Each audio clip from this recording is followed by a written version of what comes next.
드디어 키어 스타머 총리 임기가 끝났습니다.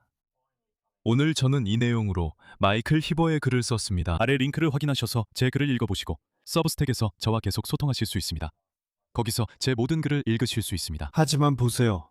노동당이 411명의 의원을 보유했다가 그들을 이끈 사람이 불과 2년도 안 돼 사임하게 된 건 정말 특별한 수준의 실패라고 할 수 있습니다. 그리고 이는 이 정부와 키어 스타머가 총리로서 말만 번지르르하게 하고 실제로는 아무것도 이루지 못했기 때문입니다. 그리고 한 가지 구체적인 예를 들자면 왜 노동당도 보수당처럼 불법 이주민들이 탄 배가 계속해서 건너오는 것을 용인하는 것이 괜찮다고 생각하는 걸까요?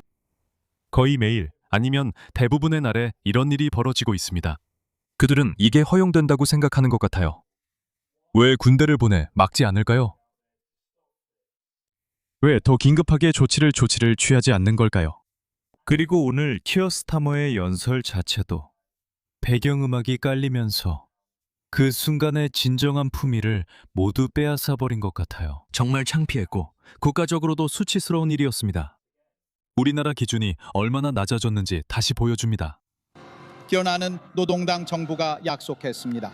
변화는 노동당 정부가 위해 싸웠습니다. 변화는 노동당 정부가 실현했습니다.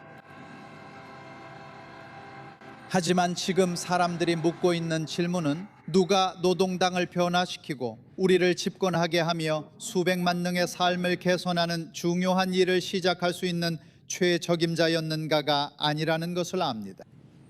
그 질문들에 대한 답은 이미 나왔습니다. 지금 제 당이 묻고 있는 질문은 제가 우리를 다음 총선으로 이끌 최적임자인가 하는 것입니다. 저는 그 질문에 대한 우리 의회 당의 답변을 들었습니다. 그리고 저는 그 답을 기꺼이 받아들입니다. 물론 연설 자체는 전형적인 스타머답게 두 초마다 메모를 내려다보면서 종이를 계속 쳐다보지 않으면 아무 말도 못하는 것처럼 보였습니다.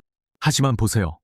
판결에 관해서는 놀랍게도, 정말 놀랍게도 국민들은 스타머가 사임하는 것이 옳다고 생각합니다. 노동당 지지자들 다수도 마찬가지입니다. 이제 앞으로 어떻게 될지에 대해서는 물론 앤디 버넘이 대건식처럼 다음 총리이자 노동당 대표가 될 가능성이 높습니다. 그리고 2022년으로 돌아가 보면 버넘은 보수당 지도부 드라마가 끝난 후 총선을 요구했었습니다. 안젤라 레이너도 그런 사람 중 한 명으로 토리당이 리시 수낙을 총리로 세울 때 그의 계획에 대해 아무 말도 하지 않았다고 했습니다. 익숙하죠? 아무도 이를 위해 투표하지 않았습니다. 이제 총선을 치를 때입니다. 자, 노동당은 완전히 위선자들일까요? 물론 여러분 중 많은 분들이 네, 당연히 그렇죠, 마이크 라고 하실 것 같습니다. 그들은 어떤 방법으로든 선거를 피하려 할 것입니다. 하지만 오늘 적어도 한 명의 노동당 의원이 우리가 위선자 무리가 아니라면 여기서 옳은 일은 선거를 진행하는 것이라고 말하는 등 일부 목소리가 있는 것 같습니다. 그리고 나이절 파라지와 리폼당도 선거를 요구하고 있습니다. 그리고 저는 이것이 보수당이 얼마나 교활하고 약한지를 보여준다고 생각합니다.